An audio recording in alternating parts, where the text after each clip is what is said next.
Você já ouviu falar no Cais do Valongo?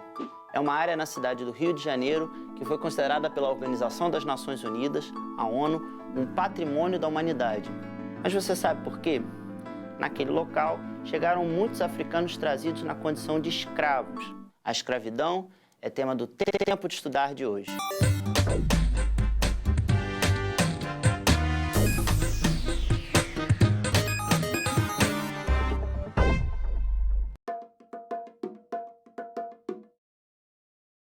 Antes da gente começar, a gente vai conferir uma pequena matéria que a Multirio fez sobre o Cais do Valongo.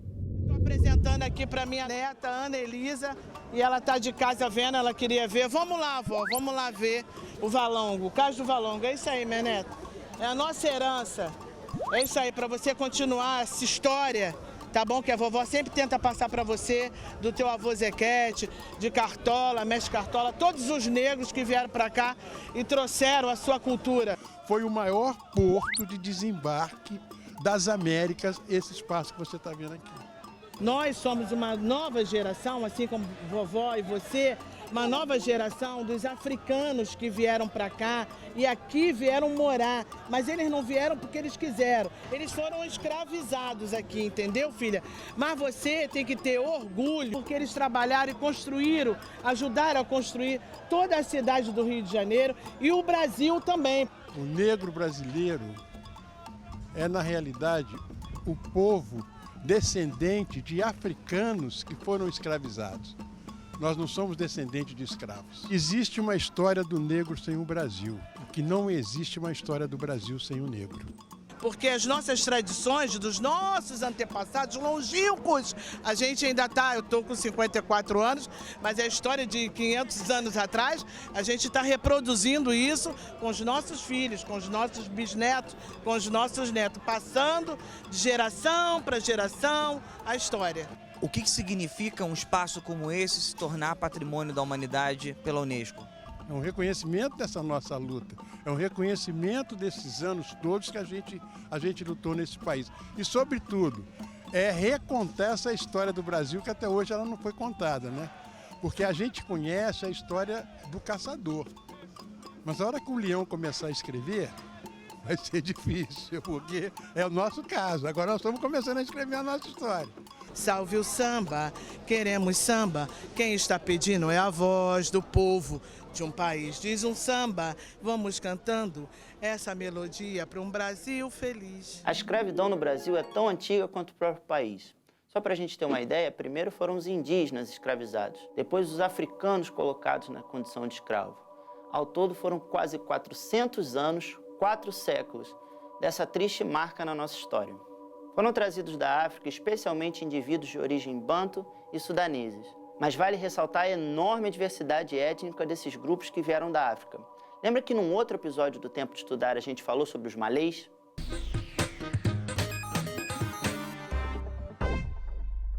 Mito ou verdade? Já existia escravidão na África antes da colonização portuguesa? É verdade, mas a gente precisa ter muito cuidado. Isso porque a escravidão praticada na América foi bastante diferente daquela que era praticada lá em África. Isso porque aqui, no nosso continente, ela veio junto com uma ideia de raça, ou seja, a ideia de que o colonizador, o senhor de escravos, era superior àquela outra pessoa colocada na condição de escravo. Hoje em dia, a ciência já comprovou que não existem variações biológicas entre os seres humanos que justifiquem raças diferentes. Nós somos todos da espécie humana. Mesmo com essa ideia já tendo sido ultrapassada, tem muita gente que ainda acredita nela e o pior, faz discriminação racial, que é o que a gente chama de racismo, que no Brasil é crime.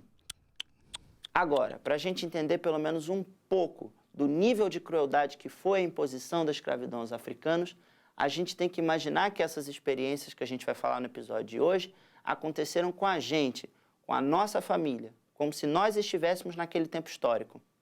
Por exemplo, havia também a mistura. Muitos dos africanos trazidos na condição de escravos eram separados de suas famílias, ainda na África ou no porto de chegada. Havia também a mistura de pessoas com diferentes etnias e línguas, fora o desrespeito cultural que existia. Por exemplo, algumas pessoas que chegaram aqui na América na condição de escravos eram reis lá na África. A violência já começava na retirada lá no continente africano. Eles vinham à força e eram colocados em navios, muitas vezes superlotados, onde eram expostos a doenças ou eram acorrentados e açoitados. Muitos faleciam durante a vinda para a América. Na Nova Terra, depois dessa viagem humilhante, eles eram expostos como mercadorias, como se fossem coisa, em um local que eles desconheciam completamente. Esse processo histórico extremamente brutal de retirada de africanos de sua terra de origem é chamado por muitos historiadores de diáspora negra. Eu fiz uma pesquisa aqui no celular e olha o significado do termo diáspora. É um substantivo feminino com origem no termo grego diasporá, que significa dispersão de povos por motivos políticos ou religiosos. É importante a gente entender que a escravidão não era só uma forma de trabalho forçado, mas representava todo um tipo de pensamento que se tornou muito forte na sociedade brasileira. Um exemplo disso é que na época do Segundo Reinado, quando se começou a falar em abolição da escravidão no Brasil, as elites de cafeicultores, que tinham milhares de escravos, não queriam de jeito nenhum abrir mão desse privilégio, ter o que eles chamavam de mão de obra. Outra coisa é o seguinte, lembra quando a gente falou que também durante o Segundo Reinado houve um esforço do imperador e dos artistas para criar uma identidade nacional? Pois é, o grande modelo de brasileiro de raiz, considerado naquela época, era o indígena. E, novamente, não se dava a importância dos africanos e afrodescendentes na construção do nosso país.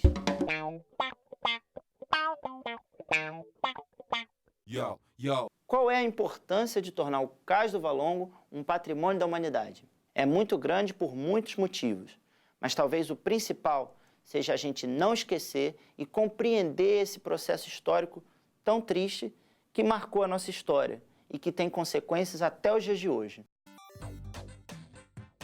Falamos hoje da experiência da escravidão, que é tão antiga quanto o nosso próprio país e só terminou no final do século XIX, em 1888. Procuramos explicar que, embora já tivesse existido na história da humanidade outras formas de escravidão, como a no continente africano, a escravidão feita aqui na América era bastante diferente. Falamos alguns detalhes sobre como era ser escravo no Brasil e como durante o Segundo Reinado a escravidão ainda era uma marca muito forte na sociedade. Você talvez conheça Zumbi dos Palmares, mas você já ouviu falar sobre o Luiz Gama, os irmãos Rebouças, sobre o Dr. Juliano Moreira, Tia Ciata e sobre Cartola?